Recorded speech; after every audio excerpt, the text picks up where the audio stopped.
Well, my presentation on the history of Sacramento radio, called Sacramento Airwaves, actually went on and on and on at Midtown Village Cafe on March 9th, 2013. But the video only picked it up to the late 60s, so I'm going to conclude the discussion by making a whole new video for it, for the 70s, 80s, and 90s. Let's go back to the 70s when KZAP was starting to become a pretty well-known station in town, and part of what made them popular was their logo of an orange cat, and you could see it all around town on billboards.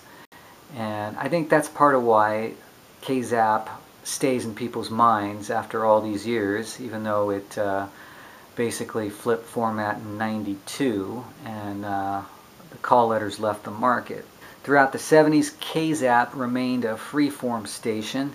In '72, the owner, Liga Hagen, committed suicide, and so new owners came in, and they actually came from the corporate world, and they didn't really understand the freeform world that well, but they liked the station and they liked the fact that it had a growing following, so they let the program director do whatever he wanted at that time. And at the time, Dennis Newhall was the music director. Now, KZAP continued to be a station where you could hear almost any type of music throughout the 70s, although it became more structured under program director Robert Williams. And by more structured, I mean they basically wanted to be a station that would attract advertisers. So they designed a program clock where jocks now had to follow a certain structure to do certain things at certain points in the hour. They still got to play whatever music they wanted, and they could slip in, you know, some of the most esoteric stuff if they wanted. Meanwhile, Earth Radio, which actually started in 1974, was more of a rock station, and it was freeform within the rock format. So, Croy remained #1 in Sacramento from 1968 through 1974. And of course, AM was still the big thing until the late 70s.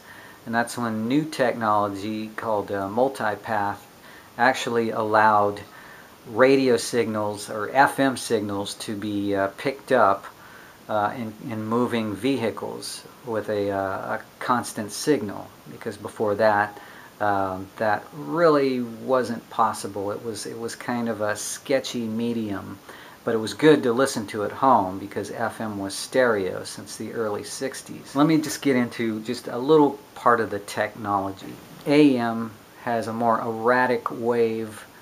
FM has a smoother waveform. So line of sight is how it works. It matters on how high the tower is. With AM, it doesn't matter how high the tower is. Okay, and while AM follows the curve of the Earth, FM does not.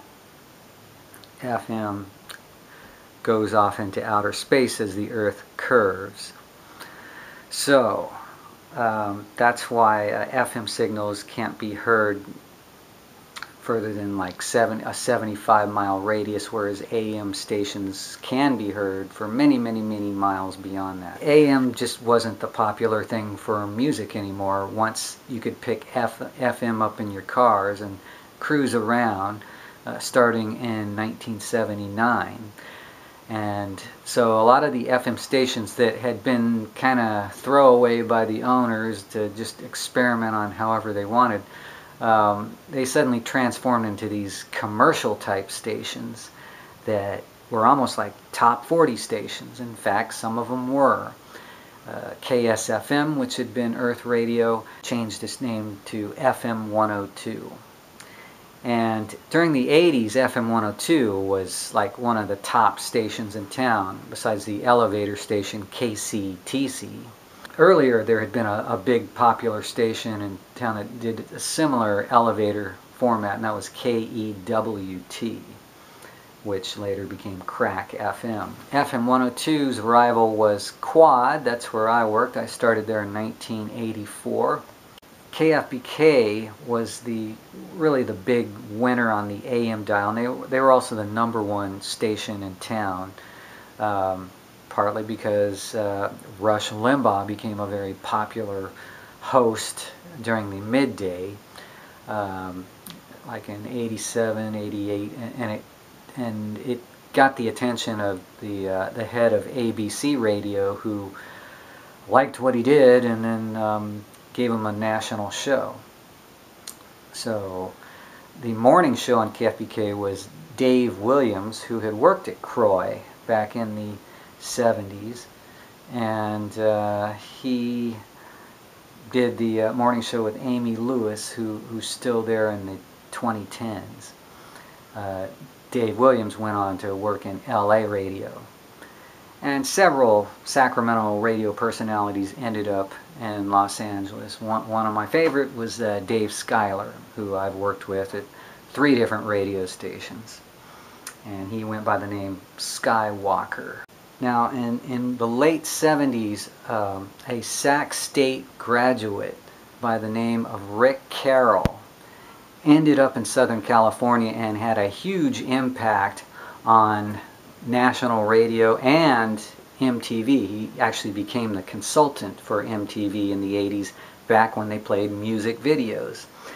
Rick Carroll became the program director of K-Rock in Los Angeles, and he coined the term Rock of the '80s, which became the modern rock format that influenced what became known as the alternative rock format, which is what KWOD was in the 1990s. KWOD played a lot of new wave music back in the '80s when it was top 40, and at times it was the only station in town playing new wave music. For a while, FM 102 experimented with it in '88, then in '89 KWOD played a lot of new wave and rock music. But it wasn't until 1991 that KWOD switched to alternative, and that was the year I became the program director of KWOD. And by 1995, KWOD was one of the highest rated alternative stations in America.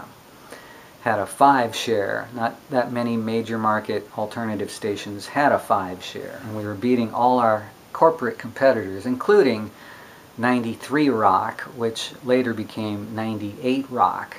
So it was unheard of that an independent station beat all its corporate competitors.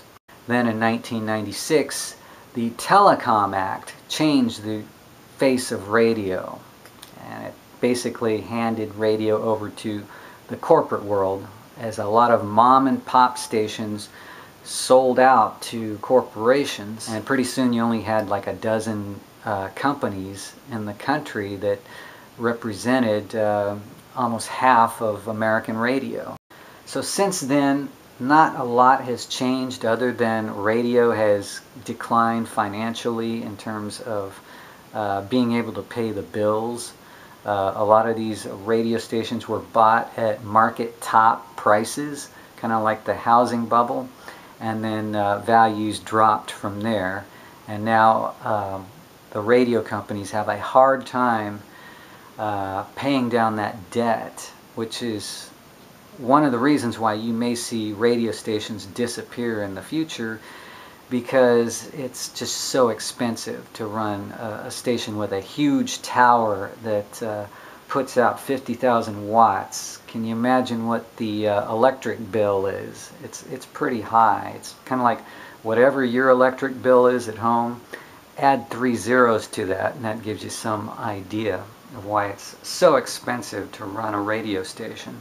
Yet a website only costs maybe $20 a month to run. So look for more websites in the future to do live streaming, and for people to use their smartphones, which plays a big part in the history of whatever happened to radio and whatever happened to the music business. A lot of the answers to these questions can be found in smartphones.